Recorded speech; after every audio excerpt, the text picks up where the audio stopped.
Ó, em primípara, normalmente o apagamento ocorre antes da dilatação, né? Aquela que é a primeira gestação. E nas multíparas ocorrem simultaneamente, tá? Em geral, pessoal, o primeiro estágio ele está dividido ainda em 3 fases. Uma fase inicial ou latente, que o colo dilata cerca de 3 a 4 centímetros, as contrações podem parecer as de Braxton Hicks. Uma fase de excitação, que é antecipação aos eventos que estão por vir, e após horas as contrações tornam-se mais demoradas, né? Fortes, regulares, intervalos menores, em torno de 5 minutos de uma contração para a outra, e elas têm uma duração de 24 até 45 segundos de intensidade ali, tá? Na segunda fase, que a gente chama de ativa ou acelerada, essas contrações elas ficam mais longas e fortes, chegando a ocorrer intervalos ainda menores ainda, né, de quase 3 minutos, com duração de até 1 minuto ou mais cada contração. E essa fase geralmente ela perdura por 2 a 6 horas. O colo continua a se apagar e dilatar, e aí nessa fase a gente diz que ele dilata de 4 a 8 centímetros. As contrações são mais fortes, vão auxiliar para a rotação do feto para a posição adequada ao nascimento. Depois vocês vão ver também que o feto também passa por alterações intraútero para que ele consiga ser expulso, tá?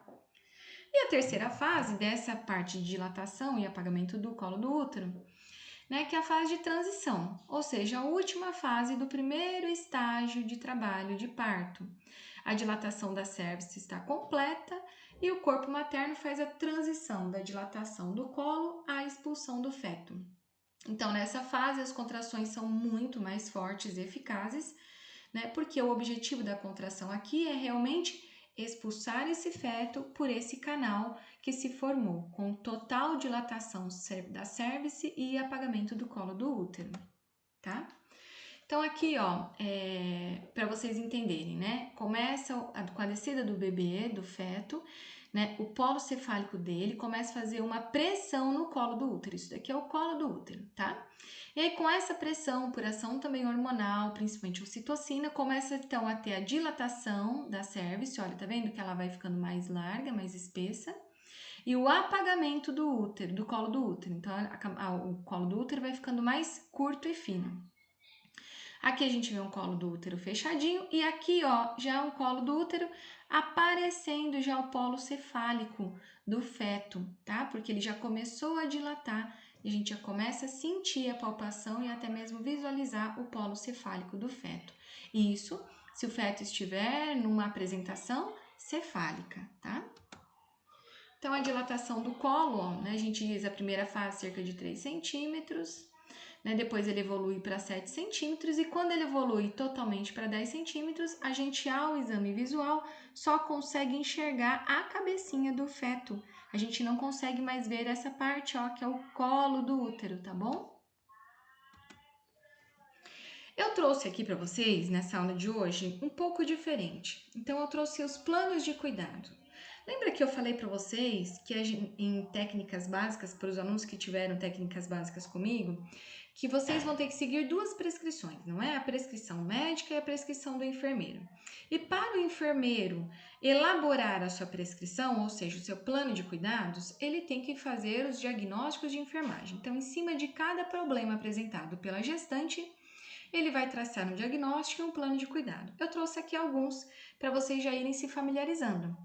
Então, nessa fase de dilatação e apagamento, quais seriam os diagnósticos de enfermagem cabíveis? Então, dor relacionado ao aumento da intensidade e da frequência das contrações e progressão do trabalho de parto, evidenciado por relato de dor.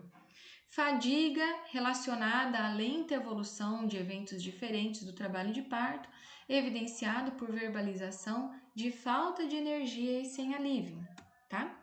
Alguns diagnósticos que pode o enfermeiro relatar. E para esses diagnósticos, o que a gente pode sugerir de cuidados de enfermagem? Então, pedir a cliente para classificar a sua dor em uma escala de 1 a 10, sugerir-lhe que troque de posição com frequência, como sentar-se ereta ou inclinar-se para frente, ficar sobre as mãos e joelhos ou de cócoras, tá? Sugerir que caminhe ou fique em posição lateral. E o que eu espero? O que o enfermeiro vai esperar com esse plano de cuidados? Vai esperar que a cliente relate a redução na dor para um nível tolerável, né? A cliente vai indicar as posições adequadas que ajudaram ela a sentir menos dor, tá? Agora a gente vai para o segundo estágio do trabalho de parto, que é o estágio de expulsão. Então, nós vimos no primeiro estágio, dilatação e apagamento, ou seja, abriu todo o colo do útero para que o feto saia. O segundo estágio nada mais é do que a saída dele, que a gente denomina de expulsão, tá? Então, a cervix ela já está totalmente dilatada, a mulher inicia as forças de empurrar, o feto então move-se pela pelve materna, fazendo a rotação e a descida lenta pelo canal de parto, que nós vamos ver mais à frente, tá? Essa etapa ela pode durar de 15 minutos até horas, tá, pessoal?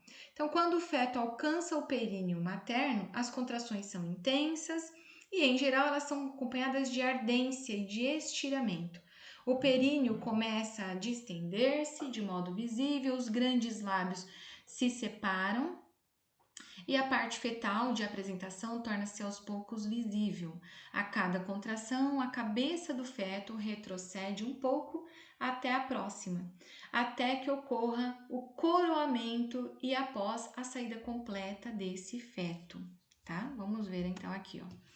Então aqui está ocorrendo, né, a dilatação e o apagamento do colo do útero. Vocês estão vendo que ele vai se movimentando, vocês vão ver que aqui chama-se encaixamento ou descida, ele está fazendo um processo de flexão. Depois ele faz uma rotação interna para se reposicionar para sair. Tá? Depois ele faz o começo da extensão, né, rotação externa completa, e aqui ele faz a extensão completa do pescoço. Então, gente, são fenômenos paralelos, né, contínuos e únicos, né, juntos, ocorrem ao mesmo tempo, simultâneos. Enquanto o útero, o corpo da mãe, tá agindo com contrações uterinas, apagamento e dilatação do colo uterino, o feto ele também passa por processos de reposicionamento, de mudanças posturais para que ele consiga sair, tá? Tem uma outra imagem, ó, aqui, né? Ele fazendo os movimentos, que depois a gente vai estudar um a um.